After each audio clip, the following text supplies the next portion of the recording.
There are a lot of reasons to be excited when the fall weather finally comes, but this might be the best one of all because it's time for the Praters Mill Country Fair, and we have 3 people who are almost as excited this morning as I think the rest of us are. Can I make the introductions?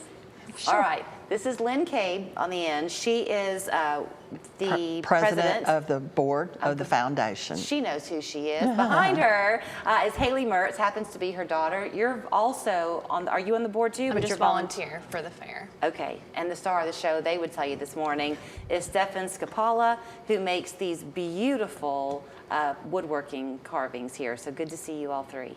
Thank you for having us. We've had a chance to be talking actually before the cameras began to roll this morning, and no wonder you're so excited to bring this fair our way every year, Lynn. Yes, we're going to have a lot of new exhibitors this year, with Stefan being probably the centerpiece. We have not had a chainsaw artist in a number of years, and he'll make a great showing for us. We're going to make sure to give him plenty of time to talk, but there are people watching who may have heard of Praters Mill, but they've not ever been before.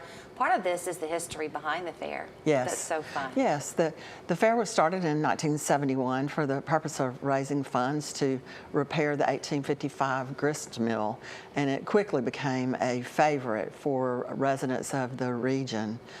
This year is our 50th fair. There have only been 2 years that we didn't hold the fair. And the setting is on the historic site, and it's the Appalachian setting with multiple historic structures, including the grist mill and an 1889 general store and a cotton gin, a doctor's office, and a granary. Wow. So those are exciting things for people to preserved. see. Yes, absolutely good way to describe it. I love the fact, Haley, that y'all try very hard to make this as accessible for people as you can. Everything from that entry price, which is reasonable, to even parking, right? Yes, yes. So tickets are $10 cash at the gate. They can be purchased online from pratersmill.org for $12. Children 12 and under are free, as well as individuals with military ID. And you go out of your way to make sure that it's ADA accessible and everything. We have the shuttles are ADA accessible. We have ADA parking permits available. We recommend that folks wear comfortable shoes and comfortable clothing, casual clothing, and if you need a stroller, it's best to use a large wheeled stroller. And just come prepared to walk around like this.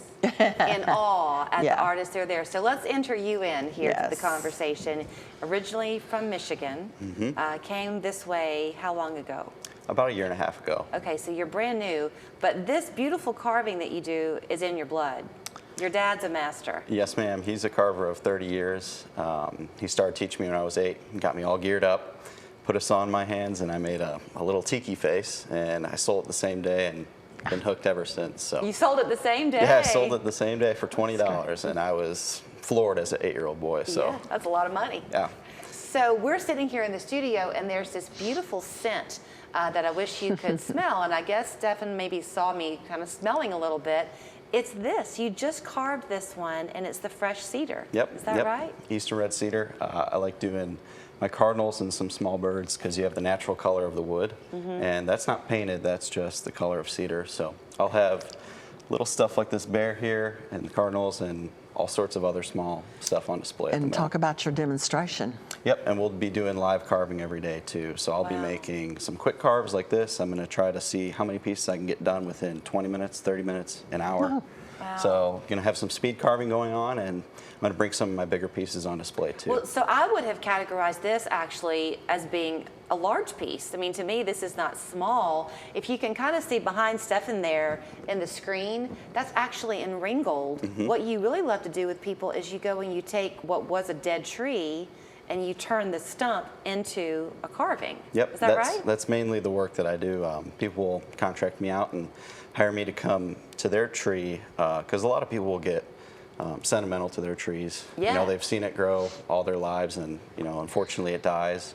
A lot of times, they'll have the stump cut off to about 12 foot, up to 25 feet, and I will come in, make a design, and we'll carve something like the piece behind me, where it's all custom to the theme that they want. I want to talk about the fair a little bit more too, but I do have to ask you, it's hard for me to think that you did all of this with a chainsaw, but the bulk of it, that's what you used? Yep, pretty much different types of chainsaws. I have some saw blades that are 5 foot wide and some that are 6 inches long. So. And his eye is wood as well. Yep, everything on here is natural wood. It's just I use a special Dremel bit to do some of the small details like the eyes and the beak line. And that's the real wood, the eye? Yep. Now, it's not a stain. Nope, that's just burnt. It has that glassy look to it, especially the one on my Realistic. side. Yeah. Yeah.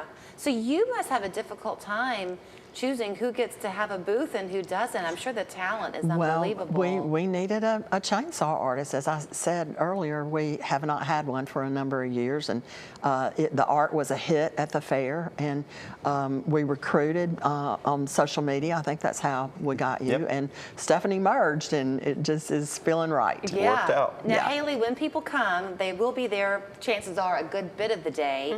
So you feed them too, right? You've got great yes. food vendors there? A wide variety of food vendors as well as entertainment. There'll be musicians performing each day, all day.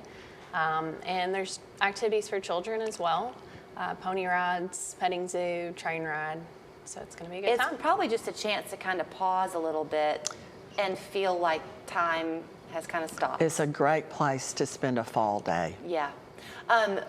Do you recommend that people get their tickets online? Just because you can then save the line It's and walk convenience, right and there in? is a $2 convenience charge, but absolutely, and then cash tickets at the gate. And many of your vendors have been coming to you for years, right? Yes. They wouldn't miss it. Yes, we have quite a few returning exhibitors. Have you named this little guy?